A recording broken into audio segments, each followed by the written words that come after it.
The year was 1889, a time when the American frontier was still a land of mystery and opportunity. The American West, a land of vast plains and towering mountains, echoed with tales of adventure and lawlessness.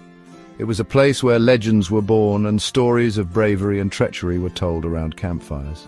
But no story captivated the public imagination like the robbery of the Transcontinental Express, a tale that would be recounted for generations. On a moonlit night, a band of outlaws, their faces hidden behind bandanas, dared to challenge the might of the Iron Horse. They were driven by a mix of desperation and audacity. They stopped the thundering locomotive, not with bullets and bravado, but with cunning and strategy. Their plan was as bold as it was ingenious. Their target? Not the passengers' valuables, but the heavily guarded mail car and its precious cargo.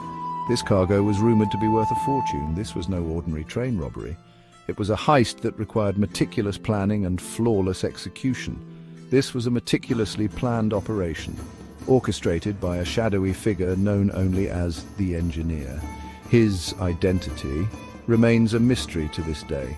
His accomplices, a motley crew of sharpshooters, rogues and daredevils, were united by their disdain for authority and their thirst for adventure. They were men who lived by their own rules. Together they would etch their names into the annals of the Wild West, becoming legends whispered in saloons and sung in folk songs. Their story would inspire countless tales of rebellion and freedom. The robbery of the Transcontinental Express was more than just a crime. It was a symbol of rebellion against the encroachment of civilization upon the untamed frontier. It was a stand against the relentless march of progress. The outlaws, in the eyes of many, were not villains but folk heroes, challenging the power of the railroads and the banks that controlled them. They were seen as champions of the common man. Their daring exploit captured the spirit of an era where the West was still wild and the pursuit of freedom, even if outside the bounds of the law, held an irresistible allure.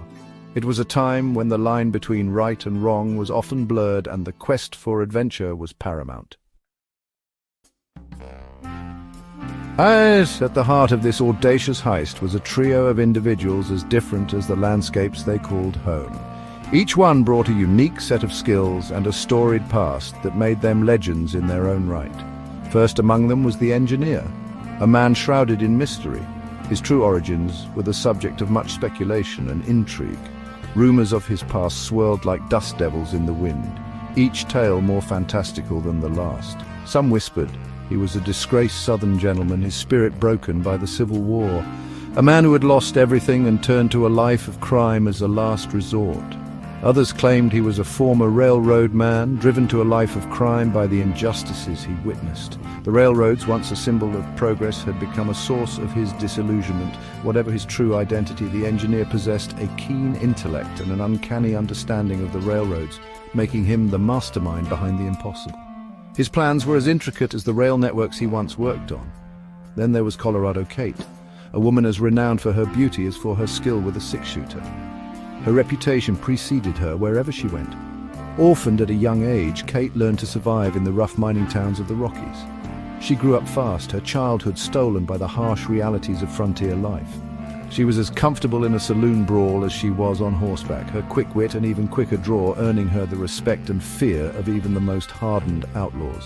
Her name became synonymous with both danger and allure.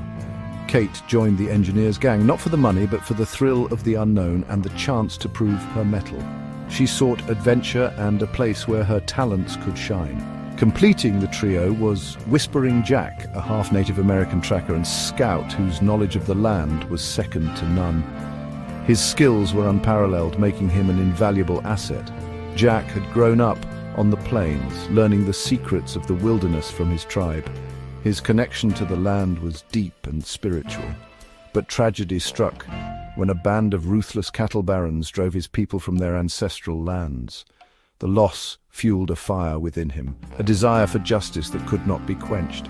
Seeking justice for his people, Jack vowed to use his skills against those who had wronged him. His quest for retribution became his driving force. His path led him to the Engineer, a kindred spirit who recognized the value of Jack's unique talents. Together they formed a bond based on mutual respect and a shared sense of purpose. The engineer, a man of few words and calculated movements, was the linchpin of the operation. His every action was deliberate, every decision weighed with the precision of a master craftsman. His past, shrouded in whispers and half-truths, only added to the mystique surrounding him. Rumors swirled like the fog in the forest, each tale more enigmatic than the last. Some whispered of a life lived amongst the genteel society of the South, a past shattered by the horrors of the Civil War. The echoes of cannon fire and the cries of the wounded haunted his memories. Others spoke of a skilled engineer, disillusioned by the corruption he witnessed within the burgeoning railroad industry. The iron rails that once symbolized progress now seemed tainted by greed. Whatever the truth, the present found him in a dusty saloon, hunched over a meticulously detailed map of the transcontinental railroad line. The dim light cast long shadows, mirroring the secrets he kept. His eyes, sharp as a hawk's, traced the route, memorizing every curve, every bridge, every potential obstacle and opportunity. Each line on the map was a thread in the intricate web he wove. The robbery, he knew, hinged on timing, precision, and an intimate understanding of the iron horse they aimed to conquer. The stakes were high and there was no room for error. The engineer was not a man driven by greed or avarice. His motivations ran deeper, rooted in a complex web of personal history and moral code. His motives, much like his past, remained an enigma. Each step he took was a piece of a puzzle only he could see. Some speculated a thirst for revenge, a score to settle with those who held power. The fire in his eyes spoke of battles fought and battles yet to come. Others saw in his actions a twisted sense of justice, a desire to redistribute the ill-gotten gains of the corrupt to those who deserved it more. His methods were unorthodox, but his intentions seemed pure. His crew, drawn to his quiet charisma and unwavering resolve, followed his lead, trusting in the intricate plan he had devised. They believed in his vision, a vision that promised both peril and possibility. Colorado Kate, a vision in buckskins and leather, cut an imposing figure in the male-dominated world of the Wild West. Her reputation preceded her, tales of her sharpshooting prowess spreading far and wide like wildfire. She could shoot the eye out of a sparrow in mid-flight, they said, her aim as true as the North Star. Behind those steely eyes, however, lay a sharp mind and an even sharper wit. Orphaned at a tender age, Kate had learned to fend for herself on the unforgiving streets of a mining boomtown. She learned to read people, to spot a lie a mile away, and most importantly, to handle a firearm with deadly accuracy. Life had taught her to trust no one, to rely on her own skills and instincts. Yet, something about the engineer's quiet confidence, his audacious plan, resonated with her. Joining the gang wasn't about the money for Kate, it was about the challenge, the thrill of the unknown.